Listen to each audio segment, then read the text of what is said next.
नमस्कार, मैं हूं दिव्या और आप देख रहे हैं आंखें न्यूज 24। आइए सबसे पहले नजर डालते हैं आज के मुख्य समाचारों पर।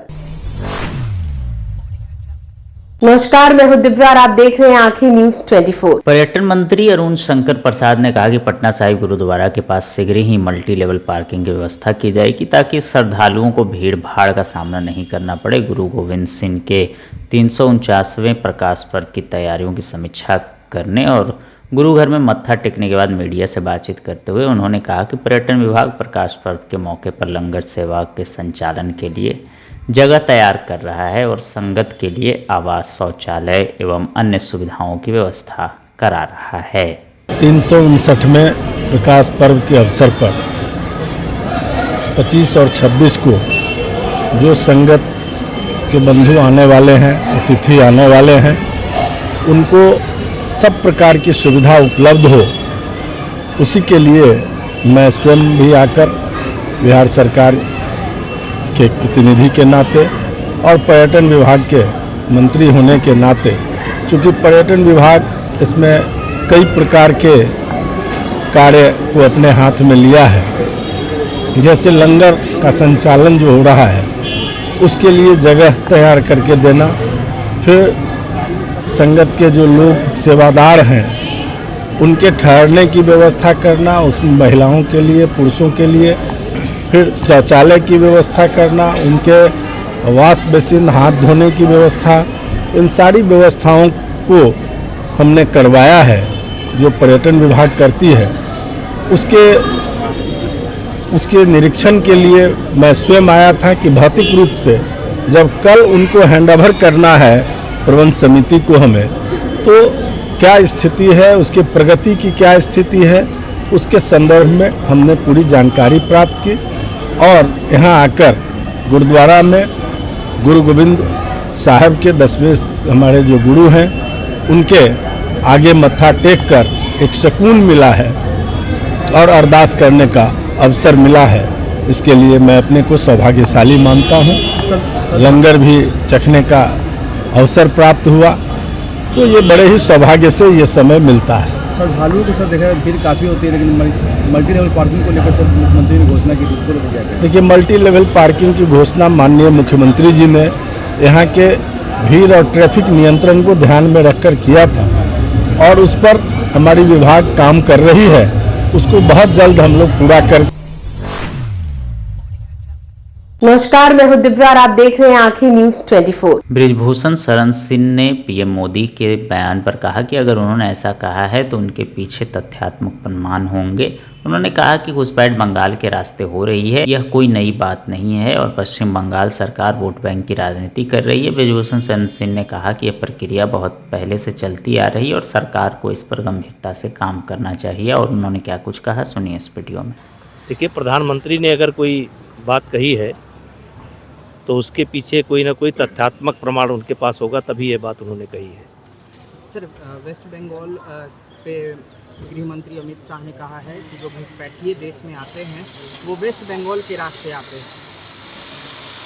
देखिए, ये काम आज से नहीं हो रहा है, ये काम बहुत पहले से हो रहा है और वहाँ की सरकार हमेशा अपने वोट को बढ़ाने के लिए जो वोट है उसको प्रभावित करने के लिए इस मुद्दे को नकारती रही है।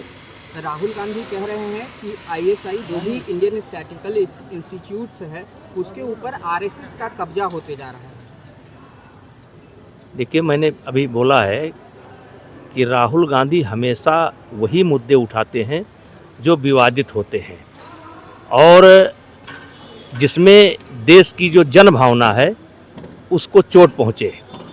RSS एक इतना बड़ा विशाल संगठन है जो देश के लिए काम करता है, हिंदुत्व के लिए भी काम करता है, वैसे सबकी बात करता है। अभी मोहन भागवत जी ने बयान दिया है, सबकी बात करता है।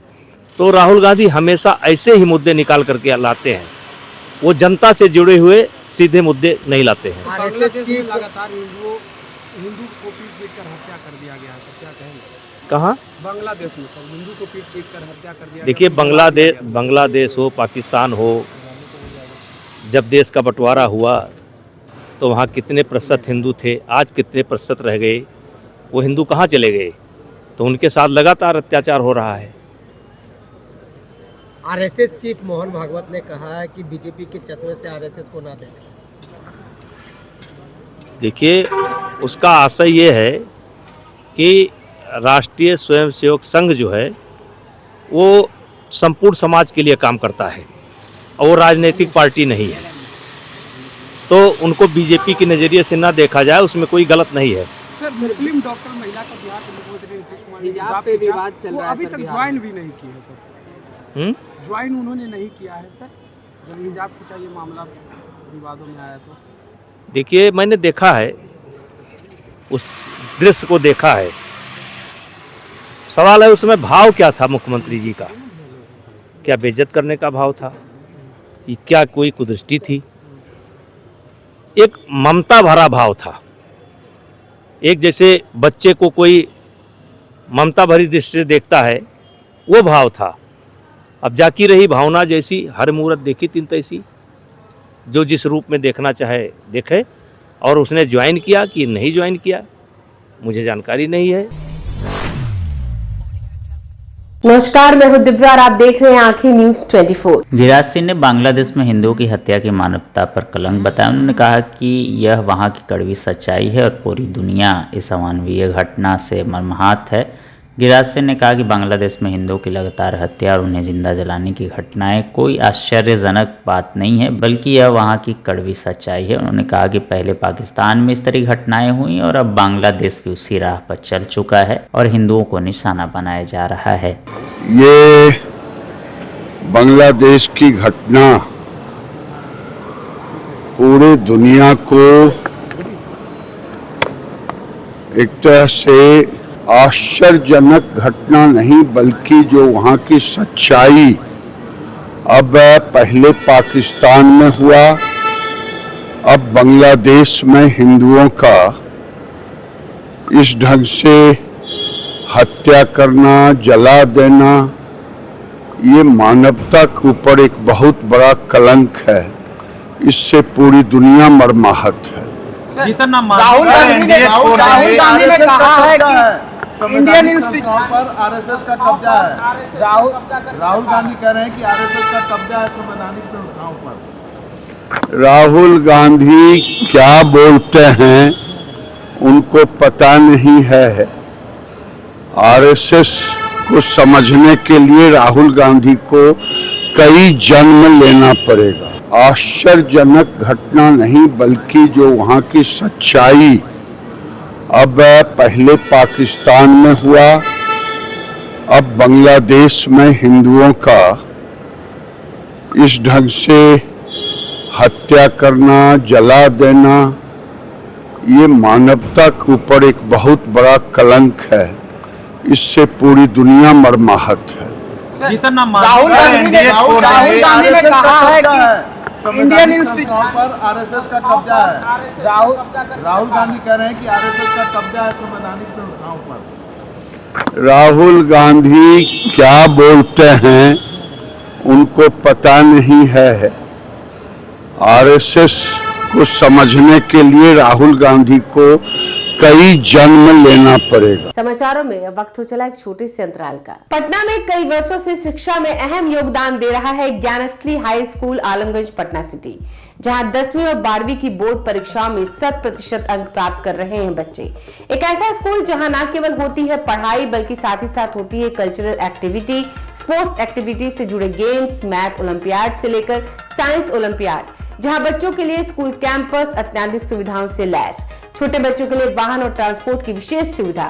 तो देर किस बात की, आज ही कराएं अपना नामांकन Gyansthali high school Alamganj Patna city में, जहां नामांकन की प्रक्रिया जारी है। संपर्क करें पुलिस चौकी Alamganj main road near Alamganj थाना पटना बिहार 800007।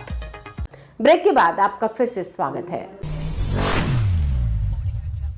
नमस्कार, मैं हूं दिव्या और आप देख रहे हैं आंखें न्यूज 24। बिहार के कृषि मंत्री रामकृपाल यादव ने बंगाल के रास्ते घुसपैठियों की सक्रियता पर कहा कि सरकार देश की सीमाओं को सुरक्षित रखने के लिए सख्त है। उन्होंने कहा कि किसी भी सरकार की यह स्पष्ट नीति होती है कि देश की सीमाएं सुरक्षित रहें। प्रधानमंत्री और गृह मंत्री इस मुद्दे पर पूरी तरह सख्त हैं और कोई भी बाहरी ताकत या व्यक्ति देश में अवैध रूप से प्रवेश न करे, इस पर सरकार पूरी गंभीरता से काम कर रही है। ये तो तय है ना कि किसी भी सरकार की पॉलिसी है और माननीय प्रधानमंत्री जी और माननीय गृह मंत्री जी इस पर सख्त हैं कि कोई भी बाहरी शक्ति या लोग हमारे देश में प्रवेश न करें और हमारे जो संपत्ति है, हमारा जो अन्न है, उसको नहीं खाएं। तो हमारे गरीबों के पास खाने के लिए व्यवस्था तो सरकार कर रही है ना, और यहाँ कोई इस तरह का एलिमेंट ना आवे ताकि प्रदेश के अंदर या देश के अंदर कोई इस तरह की अव्यवस्था फैलाने का काम करे। और इसीलिए माननीय गृह मंत्री जी ने सख्ती के साथ इसको लागू किया है। देश के प्रधानमंत्री नरेंद्र मोदी ने कहा है कि असम जो है वो पूर्वी पाकिस्तान का हिस्सा हो, ये कांग्रेस चाहती थी। माननीय प्रधानमंत्री जी ने कहा है, बिल्कुल उनके मन में भाव है, तो देश के प्रधानमंत्री हैं और कांग्रेस पार्टी हमेशा ऐसे घुसपैठियों के बल पर और बाहरी तत्वों के बल पर सत्ता को कब्जा करना चाहती है। इसलिए वो सब कुछ ठीक है जो प्रधानमंत्री जी ने कहा है और बिल्कुल इसकी आशंका है। सरकार में बीजेपी के राष्ट्रीय कार्यकारी अध्यक्ष नितिन नवीन बिहार आ रहे हैं। हमारे बिहार के गौरव हैं। बिहार के साधारण परिवार का, पार्टी का एक साधारण कार्यकर्ता देश का राष्ट्रीय अध्यक्ष बने हैं। लोगों में उत्साह है, उमंग है, बिहार में नहीं पूरे देश में ही, और नौजवानों में एक अच्छा संदेश गया है कि भारतीय जनता पार्टी एक ऐसी पार्टी है जो किसी को कहीं भी बैठा सकती है। ये ताकत और हिम्मत और बड़ा दिल किसी पार्टी में है तो भारतीय जनता पार्टी में है। पहले भी ऐसा होता रहा है कि बूथ स्तर का कार्यकर्ता देश का प्रधानमंत्री बनता है और देश का राष्ट्रीय अध्यक्ष भी।